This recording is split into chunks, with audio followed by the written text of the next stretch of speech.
Ladies and gentlemen, welcome to a very prestigious evening here on the program. Is it, of course, Lolz Awards Night, an annual tradition we are starting tonight. I am here with my co-host and presenter, Mr. Brian Hooper. How are we doing?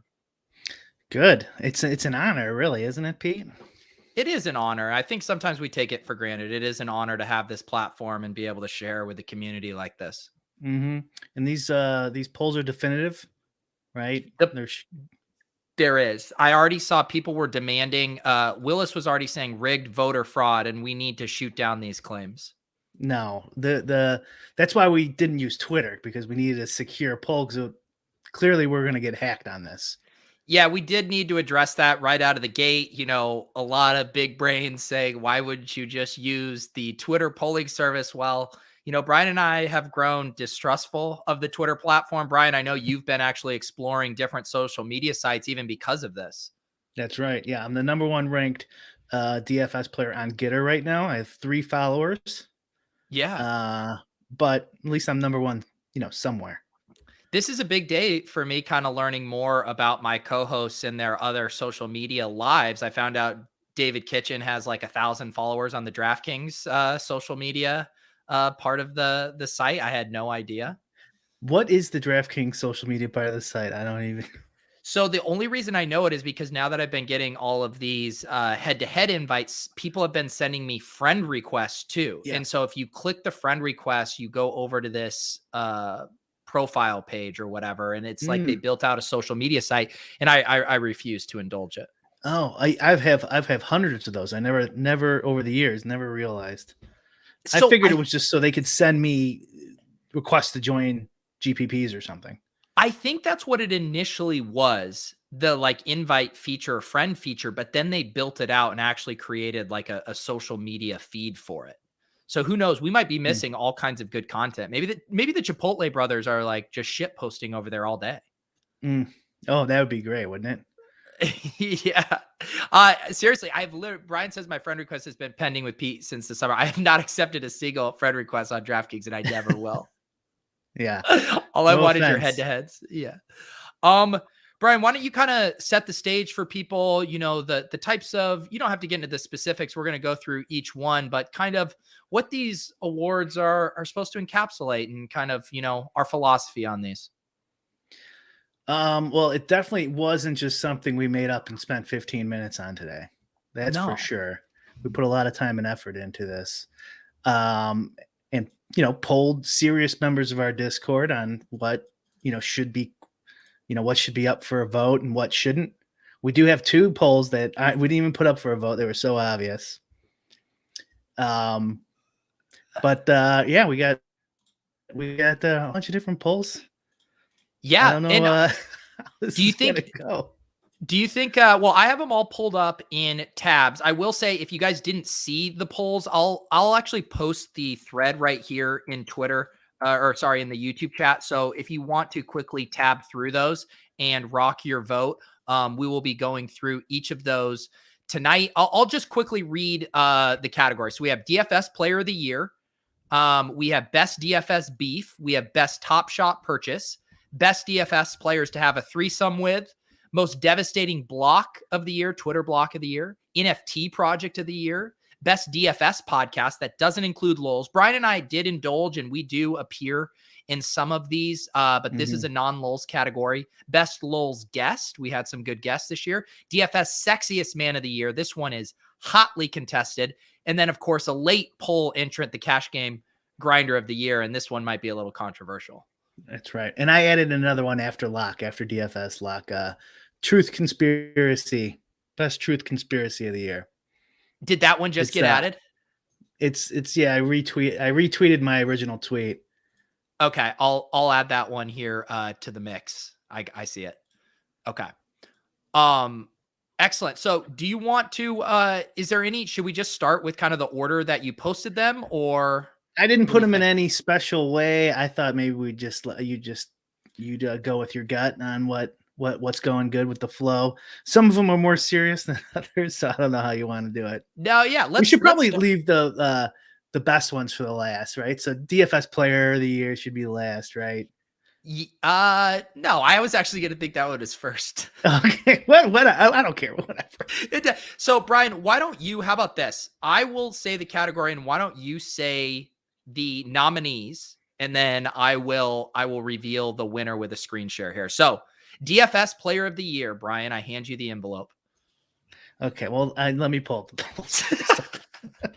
Sorry, guys, we forgot to do our dress rehearsal earlier. Yeah, we're like a little late. All right, what's the first one? DFS Player of the Year. We have 4 nominees. Okay, bro. Who shows up in another poll too, or another one of these, by the way? Should I give like who they are? Yeah, give a little just for people who aren't familiar with some of these guys. Yeah, bro. He does. I think he's done some awesome. He did a Blender pod once. Yeah. He's on Twitter. You guys probably follow him. He's got like 5,000 followers. He had just a massive year last year. Kind of, I don't know, unknown out of the blue. I don't know. I'm not trying to insult anybody. We've talked about him on the show before. Awesemo goes without saying, right? And did he win the Millie 2021 or 2022? What? That would have been Sunday, which was that was 2022.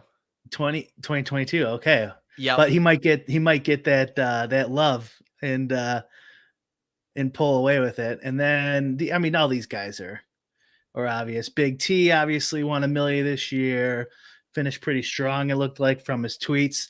And he tweets out his wins all the time. So you guys should be seeing everything he does. And then, of course, Whistles Go Woo, Pete's best buddy. I don't know how many millies he won last year. 3? Yeah. I mean, 2, we have 3? Did bro, did he win a millie? I don't think so, but he won like $1,100,000. Yeah. So maybe he if he wins 100Ks, do we let him on the show? Is that how that works? I guess we can make some exceptions for those. Yeah. He won, I don't know, especially baseball. I'm trying to think, like, I remember in 2016, I want to say, Sean Zahn, he works for Awesemo now. He went on a run. It always seems like it's in baseball. Yeah. He went on a run that I remember, like 100K every other day, it seemed like.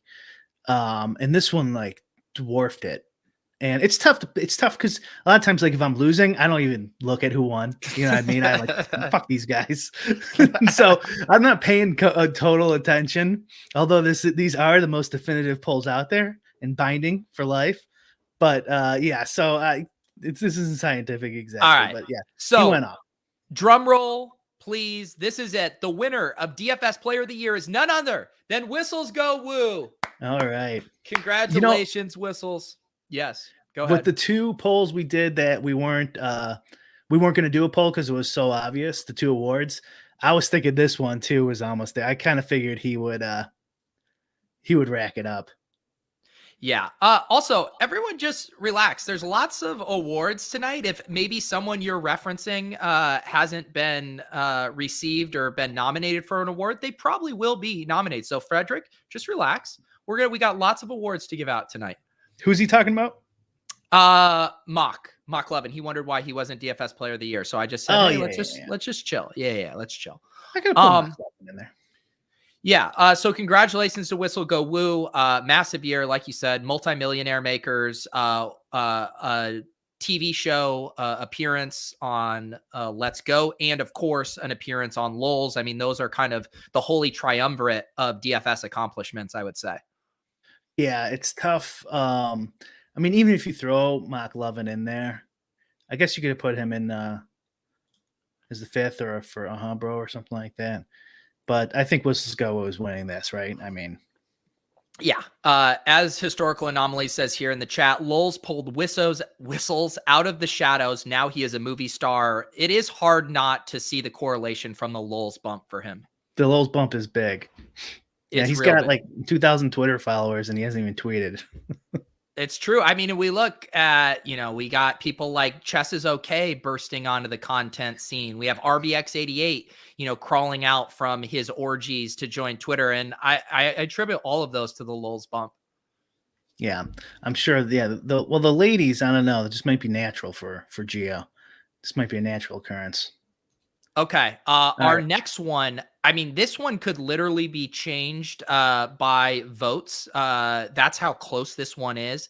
This is best DFS beef, Brian. The nominees, please. We got Osmo and Empire Maker. So we did like 2 shows on that one at least, right? Yeah. That one was classic. You know, was that this year? Well, whatever. We're saying all these are this year. And they went, I don't know, they played Was that this year? 6. I can't even remember. Or was that Doesn't last year? matter. The beef carried over. Yeah.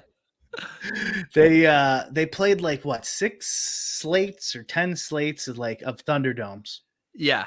I can't remember what started that. Do you remember? I think it was, I don't know, one of them started talking shit. Probably Empire I Maker. think it had something to do with like best tournament player in the world stuff, or like versus best DFS player in the world, something like that. I could be wrong. I barely remember. When Empire Maker would just challenge, he'll play anybody and anything at -110 or something. -120. Yeah. I can't remember. I think yeah. Anyways, that was that one. Empire Maker did win that. Yep. And during that same challenge is the next one where him and Rufus Peabody had one, was golf only. And then Rufus Peabody went to Las Vegas for a trip or something. And he didn't realize, since he doesn't play DFS as much, that you can't edit your lineups in Vegas. And so he canceled the week, and Empire Maker like sicked the dogs on him. And he was like threatening to try to ruin his life and everything. And then man, I forgot about that one too. Yeah. I suggested to Rufus, like, just get rid of the VIG, like, because he was giving him -110 or something, or -120. Yeah. I'm like, just say it's even and just finish it out next 2 weeks or whatever. And that's what they ended up doing. Chess is okay, and Ricky D was from the show and Twitter. Ricky D just talking shit about Chess is okay, basically. Yeah. All right. So, and then the following one. You want to finish the nominees here? Yeah, Fantasy Cruncher Dave. If you guys are DFS knowledgeable at all, he like has a beef with someone every other time. So I felt like I have to throw FC Dave in there. Well, spoiler alert. Let's reveal best DFS beef does indeed go to FC Dave versus the world. And I don't even know what any of these beefs are. But clearly he just narrowly edged out Chess is okay and Ricky D, Osmo and Empire Maker. Chess is okay and Ricky D would have definitely been my vote. I'm kind of upset that the Lolz community didn't hammer that one. Yeah, I probably would have done Osmo and Empire Maker. I thought that one was a really good one. Yeah, FC Dave, I think it's probably the volume. Yeah. What is even the most recent one? Someone said he was going after Big T. Big T. Yep, that was the most recent one. Big T. What was that even about? I don't know. I think it's anyone who's like has like doesn't like an optimizer of a different company or something like that. Okay. Honestly, I'm not sure. Maybe there's probably more to the story. I have no idea. It's okay. All right. Congratulations to FC Dave versus the world. 408 votes for that one. You know, Travis here in the chat saying Chess is okay versus Ricky D is too low key, way too many passive aggressive shots and not enough full on aggression. I would say there was some pretty good full on aggression from Ricky D headed toward Chess is okay's way. Not FC Dave aggression. Right. Not Empire Maker aggression. Those are different levels of Empire Maker was like hiring Chinese trolls to try to ruin Rufus's life or something like that. Yeah. All right. Our next category. And this feels so long ago because most of these were from the first half of the year, obviously, but we have the best Top Shot purchase. Brian, of course, this was even a hot topic of Lolz conversation back in, March and April. Why don't you read our 3 nominees here? All right. We got 3 nominees. Bales, and code John Morant. Osmos 50 Lucas. Is that even that might be a low. We might not have done the full on reporting to figure out how many of those. Yeah, we're ballparking. Yes. And of course, our infamous live on stream purchase of Nikola Jokic, which, by the way, is for sale. If you'd like to go and purchase that, we do have it up on the marketplace over at Top It's Shop. been listed for a little while, hasn't it? It's been listed for like a month. Yeah, we resisted. I mean, we're up on it just relative to the floor to where we couldn't even tax harvest it, right? Yeah, it's I think above value. Yeah. Who knows? It won't sell. Well, so as clearly 3 iconic Top Shot purchases, and the winner is none other. Oh no, sorry, that's the wrong screen. That's still DFS beef. The winner is best Top Shot purchase goes to Pete and Brian's Nikola Jokic. Congratulations to us. I mean, I think this is, when you kind of put these in the frame of history, and so it's like, sure, Bales wrote that Substack post that basically launched the Top Shot craze across the DFS community.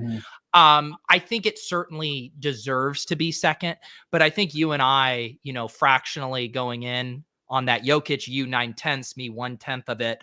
Yeah. I think that really was kind of the quintessential Top Shot purchase. I agree. Yeah. I think they started that lucky trader after our purchase, after witnessing us make that purchase. It actually, the name is in reference to us, just kind of our fortune. Wow, those guys got lucky. Yeah. Oh my. Okay. And that Jokic, do you remember that? They got lucky. Hey. And Osimo, of course, very close there. I'm impressed that we had 29% there. We can't forget Osimo going hard. My buddy Mike Zakarian was even telling me he was grinding some of the flash challenges in the marketplace. He couldn't help but notice Osimo was in there making a lot of the same transactions recently. So Osimo is still deep in those Top Shot streets grinding. It's a good thing he won that milli, because that actually probably broke him even on the Luka Top Shot purchases. Yeah. Yeah. This poll actually did only have 3 entrants, and so it was tough to leave out, Jack Settleman and his crew buying the number 23, LeBron James. But you can't be picky. I mean, Brian, like, once you start letting that in, then there's 20 entrants on here, right? That's true. Yeah. He would have taken away from the others anyways, like, I think not so. us. All right. This one, Brian, the best DFS player to have a threesome with, and I don't even know if you should reveal all the entrants for this one. Yeah, there's no point, so go ahead. I do feel like RBX88 could have been included on this. Oh my God, yeah. I think that's our only mix, but we have a runaway landslide in favor of literally anyone other than Mock Lovin. See, I think Mock Lovin's the clear answer here. He is, because he's a tender lover who's going to help you make money in these high stakes 3-mans. Lots of money. Very good at 3-mans. And I watched Red Letter Media. I think I told you about that before, the YouTube channel where they review movies, and Mike on there has this line, like, movies in the 80s and 90s had, like, their directors, when they would have like a buddy comedy, like 2 dudes, he said, like, they would give one of the characters a case of the not gays, right? Like, because, like, they don't want, if it's like questionable, they'll like throw in some awkward scene of the guy like, oh man, I had sex with all those girls, I'm not gay, like, so he says they write in like case of the not gays, so like the audience was like, just in case you guys were worried about it. I think the DFS bros have a case of the not gays, and they couldn't vote. I see what you're saying. Yes, you're saying that people got a little squirmish to admit that he would be the best player. I mean, I think everyone just needs to get their mind out of the gutter. This clearly is in reference to 3-man contests on DraftKings. I thought threesome, menage a trois, 3-mans, I thought those were all kind of synonymous with each other. They are. Congratulations though. And Mock Lovin second place finish there isn't anything to, in 3-mans, Brian, is a second place finish good? Well, not really. Okay. All right. So, sorry about that, Mock Lovin. But however, if he was colluding with literally anyone else, then being second in a 3-man would be good, right? Yes. Yeah. Okay. He could have rigged it. He needed someone else in the poll. He probably took this link to the underground, probably DraftKings social media site, and was whipping up some votes. We should have thrown RBX in. You're right. I don't know what the RBX probably would have ran away with. No, see, because they have a case of the not case. I still think literally anyone else would have won. All right. Our next poll, and this was only a 2-horse race. The most devastating block of the year, Twitter block of the year. This isn't another Top Shot moment. Brian, who are our nominees?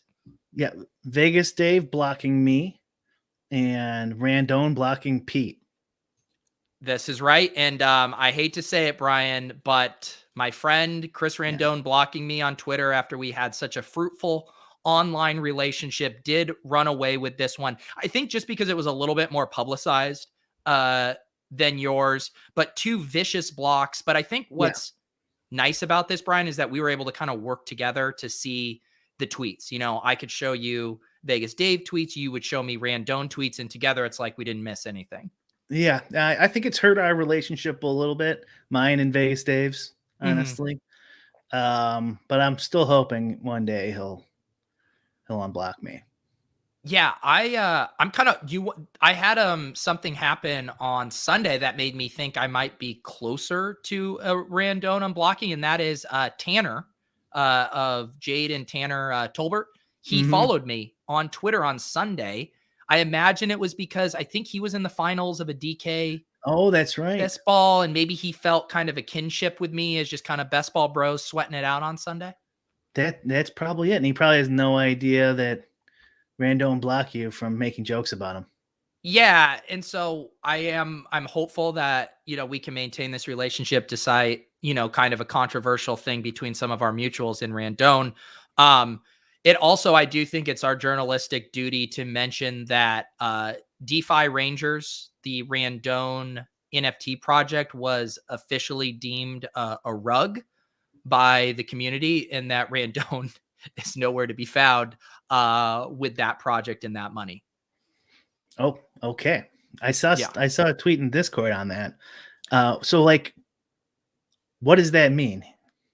Like, I think it basically the reason it's a rug is because people promise roadmaps and that you're going to keep developing the project and do all these things to continuously bring value to the project.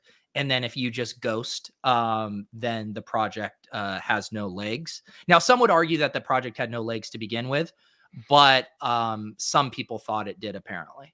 How can you walk away with money? I don't understand that. What do you mean?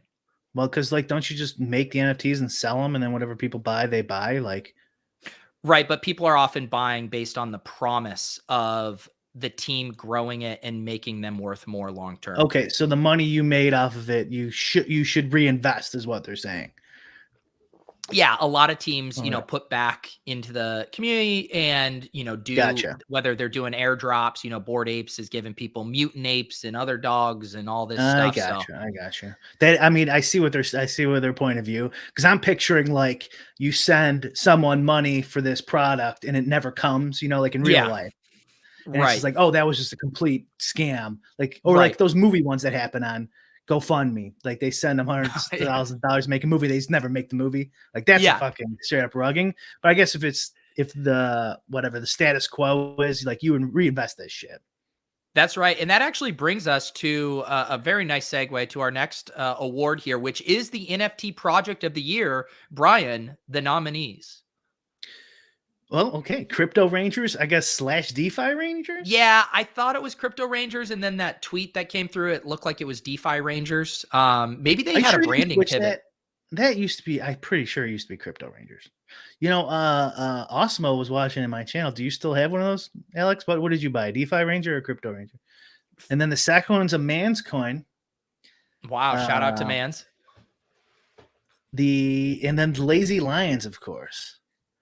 And the Lazy Lions. There can't be any other nominees. These are clearly the 3 definitive top coins 2021. These are all special projects. They have a special place in a lot of the DFS community's heart. And the winner, Pete Manzanelli, congratulations. You did beat out both Crypto Rangers and Lazy Lions. This was a landslide for Man's Coin here. Yeah, actually, I was thinking, like, the ironic vote might get you, but not even close. Yeah. I mean, I probably would have voted for Lazy Lions. I think I voted for Crypto Rangers. Crypto Rangers. Yeah. Roars, not floors there for the Lions. But I will say Man's Coin predates both of these projects. And so maybe that kind of first mover Lindy effect was big here. Congratulations, man. Yeah. I will be sure to he's somewhere in a hot tub with multiple ladies right now, maybe with Mock Lovin, who knows. Yeah, thank God it wasn't a legit Twitter poll. That this would have been botted. And Brian and I actually considered this when we were debating how to do it. We wanted there to be a level of effort for people who really cared. Wouldn't you say that was the thesis, Brian? Yeah, that, and I didn't want to retype everything. That too. All right. This is a fun one. Wow, was there did you add Splash Play to Best DFS podcast after the fact? I did a couple of ads too. Alex is in my my chat. He says I'm still got my YOLO DeFi Ranger. That's hot. I mean, hold on to that. I mean, that might be, it might be like a CryptoPunk artifact in a while, the first of its kind, the first Crypto Ranger NFT. Got a hold now. All right, Brian, why don't you read the nominees for Best DFS Podcast? And this is an exhaustive list of all the best DFS podcasts. Yeah. The only ones out there, really. Swolecast, the Takecast, which I was on 2 weeks ago, I think, 3 weeks ago. The Theory of DFS. The Theory of DFS. do your blender. I don't know. Just vote for whoever you want. I don't care. Two more nominees. Pat Mayo Experience and Splash Play.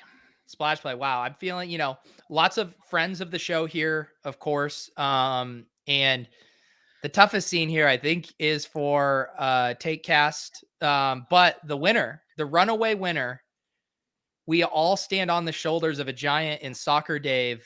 The Swolecast wins here, 40%. The Theory of DFS with a nice showing of 31%. DFS. He retweeted that too. Couldn't pull it out. I'm kind of surprised. A little surprised. Yeah, I mean, I think the thing, Theory of DFS, they normally release kind of retrospective on the week before, kind of like looking back. I think the first, the Swolecast is kind of the first look show in the industry, kind of upcoming look at the slate. I think that's just always going to be, monumental for people. And I understand why it's up there. Okay. Yeah. Not a fan personally, but no, I'm kidding. That's fine. I mean, it's, we all need to remain objective with these polls. If anything, that's all we have is our objectivity. I voted for the Takecast. I only vote for podcasts that I appear on. Yeah. I bet I could. Mm-hmm. I mean, you could have filled in for Tuttle today on the Swolecast. Oh, Tuttle wasn't there, huh? No, he wasn't. He's sick. So he ran a 3-man. Mock Lovin we should have invited. All right. Oh, I speaking of which, I did invite him, Mock Lovin, on Lolz, official request through DM. He's not on Twitter a ton, it looks like. Yeah. So he still hasn't responded. I'm holding out a little bit of hope. But like, what podcast, if he wants to, like what better podcast would there be to go on and talk to somebody? Yeah, I mean, because he's not just going to slide onto a show and tout. I mean, we're going to provide him a platform to come and talk about, whatever he wants, and maybe a few questions that we have. Yeah. Would you say sentiment is pretty, I mean, when I read through tweets, people are pretty angry about Mock Lovin. Right. And so if he has a desire to, put up an argument, where else would he go? And like, we're not looking to like get him or anything. So I honestly think it'd be a good spot for him to come and talk. Did you see like the Polk's podcast? I don't know, a couple ago he had Dan Bilzerian on. I listened to that one on my plane ride back. I had finally gotten back to listening to some of those Polk ones. The Bilzerian one was awkward. Yeah. What did you think besides it was awkward? Like, what do you think about the whole, you have any thoughts on it? I mean, it was just like, the reason it was awkward is just because they kept arguing about the same thing. It was like, he kept dancing around. He kept using the one example of how Polk like edited him in that video. And that's why he was mad at him, instead of Polk's like, okay, fine. Yeah, whatever. Now answer the actual question about how you got your buddy. And so it just took so long to get to any kind of meat or anything interesting there. And every time Polk would kind of, drill down on him on a specific question, like, oh, you made X amount of money playing online. And then he just like reference 1 month on Bodog. Yeah. It was like, he didn't come across as believable. That's for sure. Yeah. And I doubt anyone has the full hand history of Bodog back then. They weren't very easy to get, like even for yourself, much less of everybody. I actually thought he was defended himself pretty good. You did? Bilzerian. I don't know. He kind of convinced me. Yeah. I mean, I don't know where he would get that initial money. Yeah. That's still in question. Like he says poker. Okay, fine. But like once he has that, then the rest of the story to me makes sense. Like that they thought he was a trust fund kid. He played it up, got into some games against Beal or whoever else these guys are. And isn't J-Mac, isn't his father-in-law Beal? Yeah. Yeah, I'm pretty sure. J-Mac, find out the truth on this. Hey, father-in-law, did you lose $30 million to Dan Bilzerian? Yeah.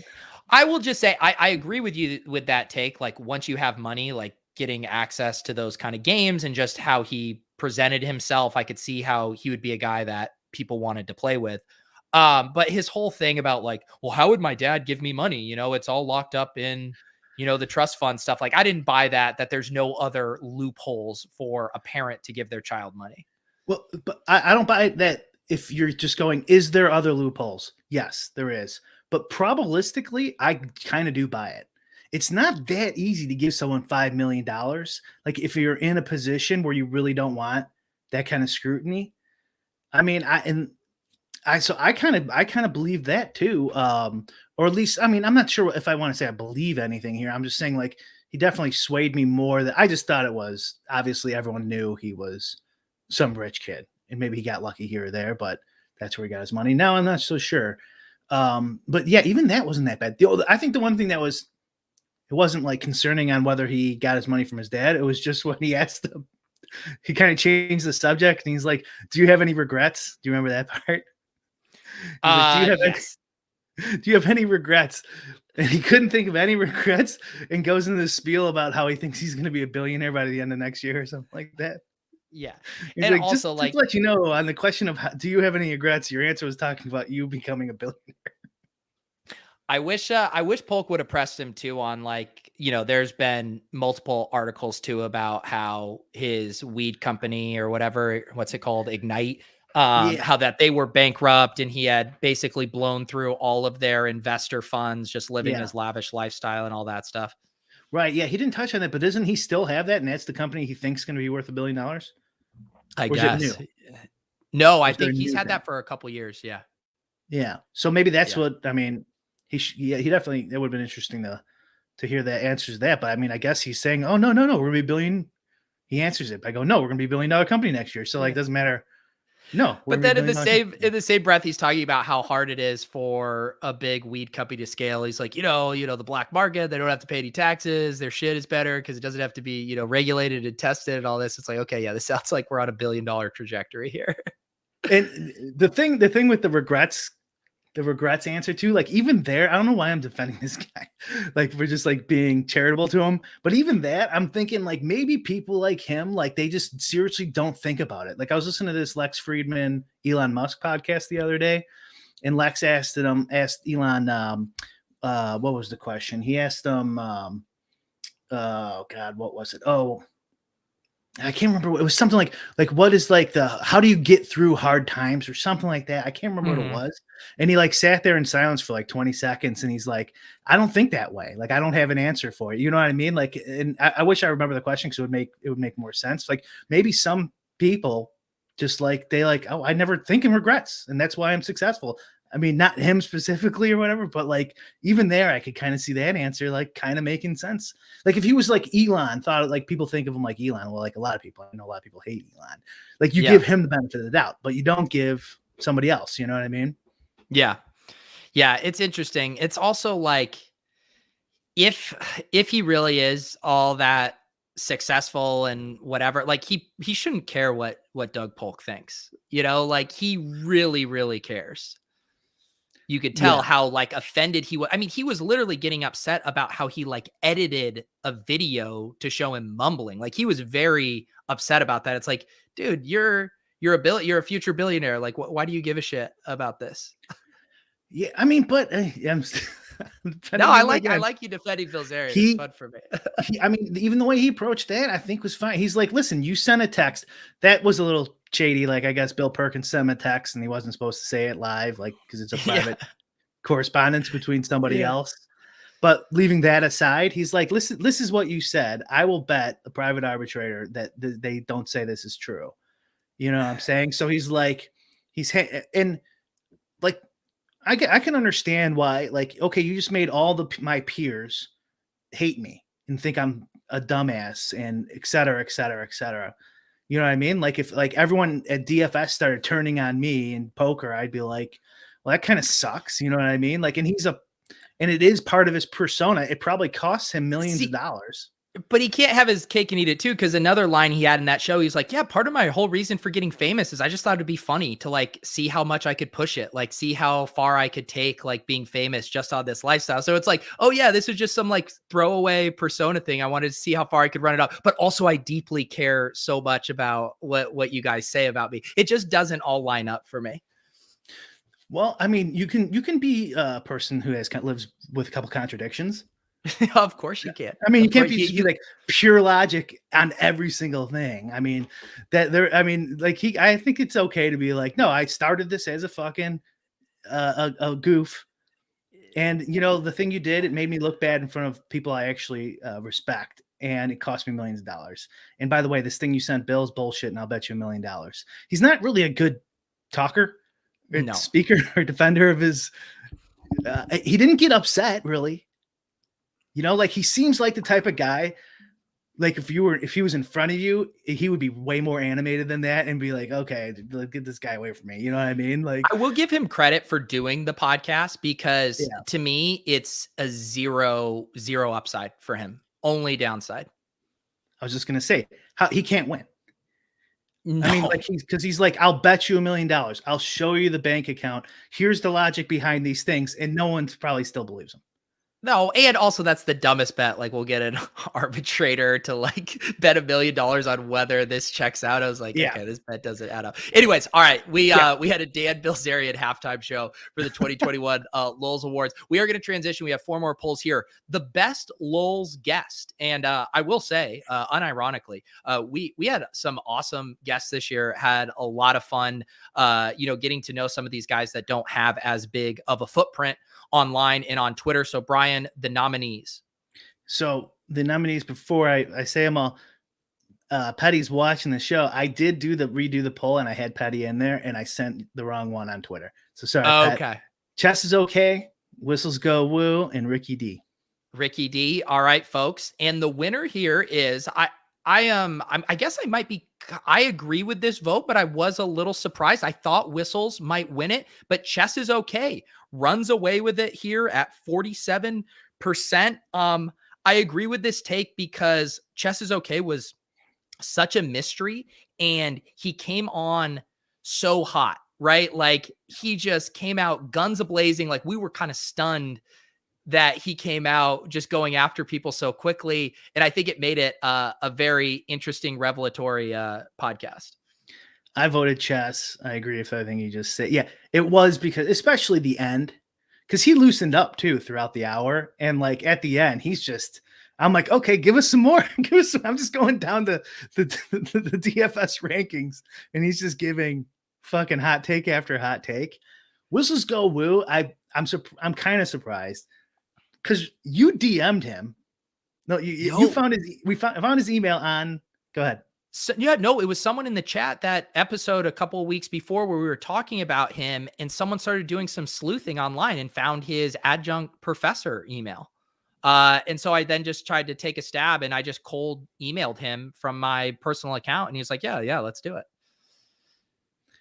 And and so like the whole thing was totally random. And then But his appearance wasn't that great. He was and for me, it was very stiff. But then I started grilling him and stuff. I thought and a lot of people responded to that. So I thought he easily could have won. But people love Ricky D too. Like, we had a lot of views for that one. My thing with Ricky D is it was hard for his episode by itself to just stand out on its own. But Ricky D, like, if we were to ever add a third co-host to this show, I could see it being like Ricky D. I feel like he's just like a natural fit. Like, when we had Whistles on, we were having to do interviewing. When we had Chess is Okay on, we were just sitting back and letting Chess talk. When we had Ricky D on, we had an actual conversation. That's true. Yeah. And Petty too, actually. Of course. Yeah. And so I am glad that Ricky got some votes here. I think he's a perfect fit for this show. And because everyone's kind of takeaway memory from the Whistles Go Woo, and even mine, is really nothing that Whistle said. It was more you grilling him. To me, that was the best part of that interview. Yeah. Yeah. That one was a classic. All right. Congratulations to Chess is Okay on your big victory there. Next up. Ooh, I am excited about this one. In this one, I don't use the term hotly contested lightly here. The DFS's Sexiest Man of the Year award. Brian, we probably should have had some photos to accompany this, but the nominees, please. Alex Baker, a.k.a. Awesemo, been working out a lot. I don't know if you guys been simping on his tweets, but he's been working out a lot. Soccer Dave, he did some modeling this year. I don't know if you remember that. RBX88, he has so much sex he misses entire slates. It is true. And like I said, all three of these sexy men earned at least 30% of the vote. Ultimately, however, it is none other than Mr. Alex Baker, your Sexiest Man of the Year. Congratulations, Alex. Well deserved. Congratulations. Yeah. He said in my chat that remember, we have feelings too, so you should feel fine now, Alex. What did he say? Robots have feelings too? I just saw this too. It was Soccer Dave made a little comeback since when I saw it later. I wonder if Soccer Dave started going around, and he needed to retweet it. He did, yeah. This one is very close. I think all of these guys are worthy contenders. Awesemo, I think, probably puts himself out there the most, demonstrating his sexiness. We've gotten lots of push-up videos, lots of kind of selfies with the dumbbell. And so I think he kind of really solidified that. Soccer Dave had a stretch there where he was doing a lot of gym selfie content. I think if he would have continued that over the course of the year, he probably would have won it, but he kind of fell off. And then RBX88, he shines so bright, but he also just hasn't been around kind of flaunting it. I mean, not on Twitter to really get this out there. I think and this is also kind of a flawed poll because we don't have a large female audience. And I think if we had more female followers, RBX88, especially Venezuelan females, as he's mentioned on our show before, he would have just walked away with this one. Yeah. RBX88 famously, before just recently, when he created a Twitter account, he was only on Instagram. He used to DM me on Instagram asking to come on the show. And now he's on Twitter, trolling DraftKings for their DFS, NBA pricing. He's fitting right in. We got two polls left. Yeah. Let's do, we're going to do this one first, save the conspiracy theory one for last. All right. This one was a late entrant. I forget who suggested this one, Brian, but it is a cash game grinder of the year. Only 2 entries here. By popular demand, yeah. Peter Overzet and Adam Levitan. All right. Adam Levitan, of course, a titan of DFS industry and cash games, has been writing and talking about it for literally years. I've played cash games for 1.5 weeks in my entire life.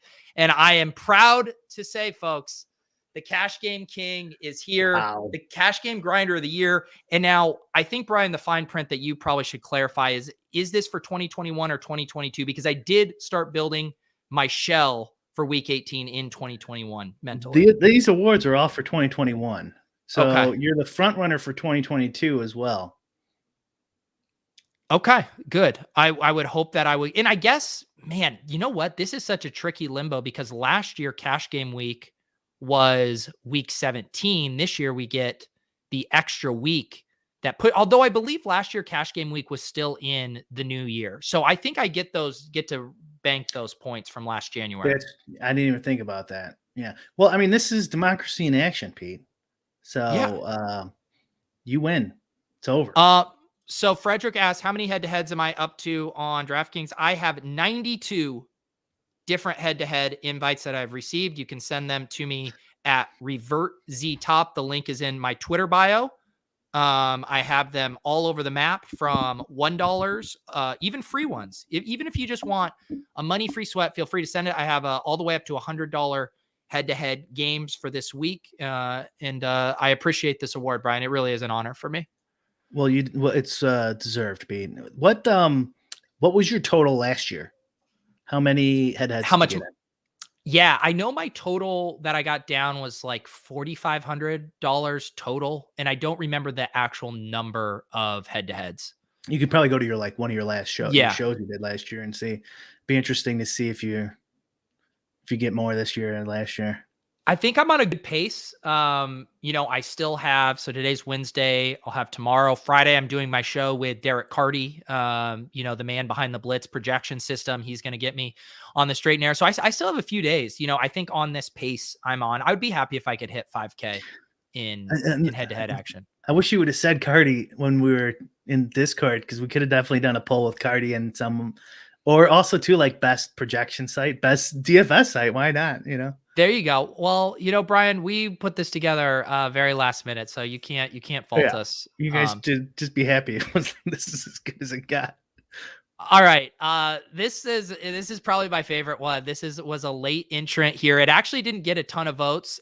You know what I'm going to do? I'm actually going to put this direct link in the chat right now, because I think we need some more votes. It's only at 71 votes. But Brian, why don't you set it up while people get their votes in? The best DFS truth/conspiracy theory.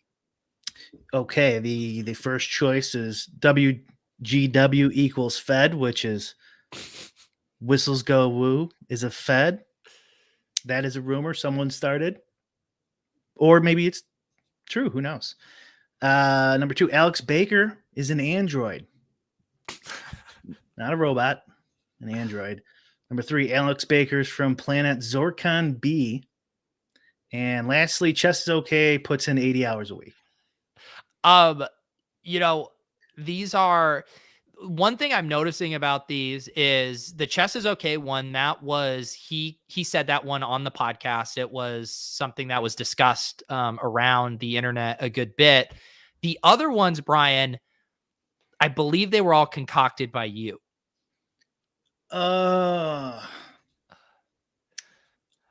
can't remember. I think some of them might have been. Okay. That's fair. Maybe these appeared somewhere else and I just missed it. I just feel like I heard you talking about it. And also, do you think it's too much Alex Baker on the best conspiracy theory poll that he gets 2 spots? Well, the way I figured it is then one of them's probably true. Ooh, okay. And one of them's probably conspiracy, because there's 2 of them. This is like when I take, the SAT test and you're actually just trying to figure out kind of like the proctor's thought process behind the question more so than the actual answer itself. Mm-hmm. Okay. Exactly. All right. Well, I guess you can be an android from planet Zorkon B. Well, the winner, Alex Baker, kind of canceled himself out there, and Chess is okay. Absolute landslide here. Puts in 80 hours a week. That was a hot topic of conversation and a go-to joke in the DFS sphere these days. It's still going hot, apparently. You know who talks about it a lot is Laffy. Really? Oh yeah. Laffy show. Yeah, he mentioned he mentioned it to me on the contrary on Friday. Yeah, he did. Yeah, I think on one I did. I think the second one I did this year, he mentioned it. Yeah, he does it a lot. And by the way, who's Petty? I think told me no, that's probably right. Steve Buzzard told me no, that's probably right. That's what they do. So yeah, hey, there you go. 80 hours a week. Someone asked me on Twitter for my cash game preparation if I was going to be near 80, and I'm actually looking to get in about 160 this week. Wow. How many hours in a week? Let me do the math on that. So 24 times 7, 168. So yeah, about 8 hours off. Basically an hour and what would that be, about 8 minutes of sleep a night or something. And otherwise, I'm going to be just kind of grinding my cash game shell. That's why you were voted number 1, Pete. I have a comment in my, I can't even pronounce that. Shoe Pre Mika Doom. Where did Pete get that jacket? Fire AF. What? My hoodie? Is that a hoodie? Is that what you're asking? It's available in the store. We got the link down below. You can get in the merch. We got Cash Game King mug. We got a Please Scoop Me Bro shirt. And we got a Cash Game King hoodie. Get comfy. There you go. There you go, guy. Let me see. I thought there was maybe a couple others that I had written down that didn't make it into the polls. Tweet of the year, I thought, was Dave Kluge doing calling the Philadelphia PD to find out about DeAndre Swift. That would have been a good one. Yeah. Tweet of the year. That's up there. Yeah. Does anyone else have a good one? See, this is the problem, is we did this so fast, like we couldn't get any feedback, but I bet there's some good. If it was last year, the Randone like pandemic, just have the girl send you a photo of them listening to a podcast or reading a book. That was a good one. That was a really good one. That was a really good one. Guys, we're trying to do an award show right now, and you guys are peppering Brian for ownership projections.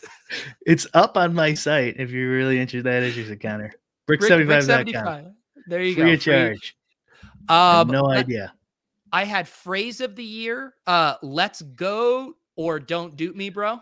Oh, I forgot. I would have done that one. I was going back through the comments. I forgot about that one. No. Don't dupe me, bro. Let's go.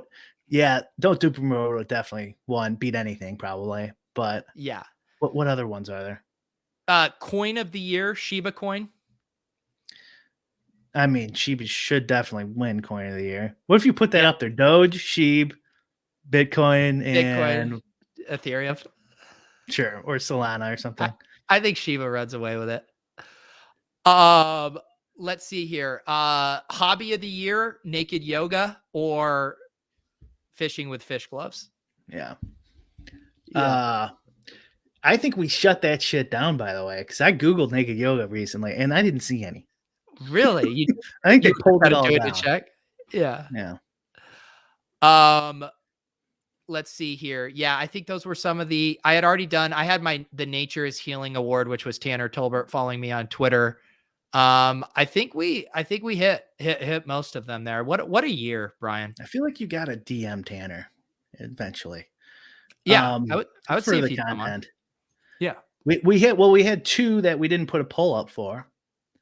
NFT Bro of the Year and Frederick, you're really outing yourself as someone who hasn't been watching these shows this year. Please go back and watch Naked Yoga and Fish Gloves episode. Manly men do. Expert anglers. Frederick. Yeah. Oh yeah. Willis said Poodle would be included in the coins. See, I didn't even know what that reference is, honestly. Poodle was the one that Bales was in, probably like in the spring.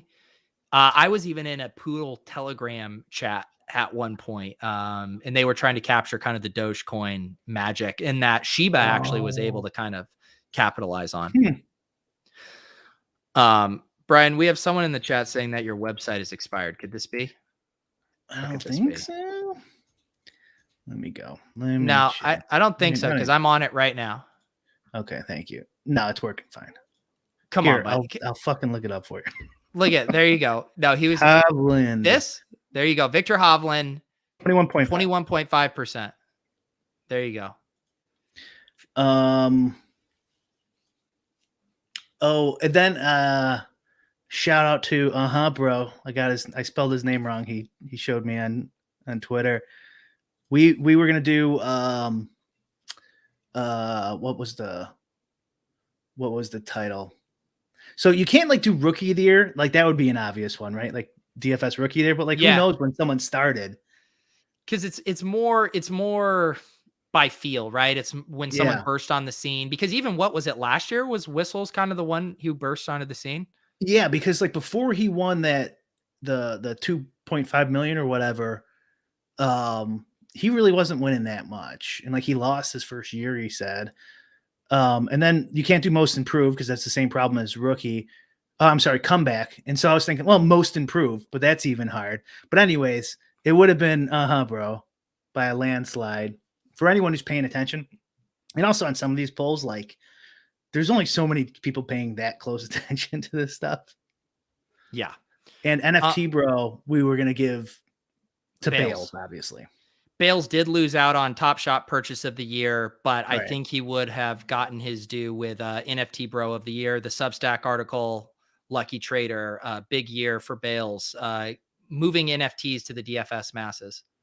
Yeah, we went as we often do, devolves into bits instead of doing a serious poll. Yes. But what I think the winners, the real winners, Brian, are the Lolz audience of the year. I know we didn't put up to a poll, but I am giving them audience of the year. I think Alex he wins $1 million and wins sexiest DFS player of the year in less than a week. It is pretty good. And he got married. I mean, just huge year. Yeah. A huge year for Alex. We got to get Alex back on now that he did finally win a Millie Maker. That's right. Yeah, we should bring him on. We had another idea too. Mock Lovin, we want to do this one we had. Oh, I wanted to invite a poker player on too. We'll see if that happens. Yeah. Excited for Lolz in 2022. Thank you guys as always for hanging out with us on Wednesday nights. Please subscribe to either of our channels wherever you're watching. We'll have the audio version up later tonight. Brian, any final words? Follow me on Getter. #1 ranked DFS player on Getter. I have 4 followers now. Awesome. At Brian Hooper. Yeah, and only send me invites, head-to-head invites on DraftKings, not friend requests. Please make sure you're making the correct distinction. For Brian Hooper, I'm Peter Overzet. Have a great new year.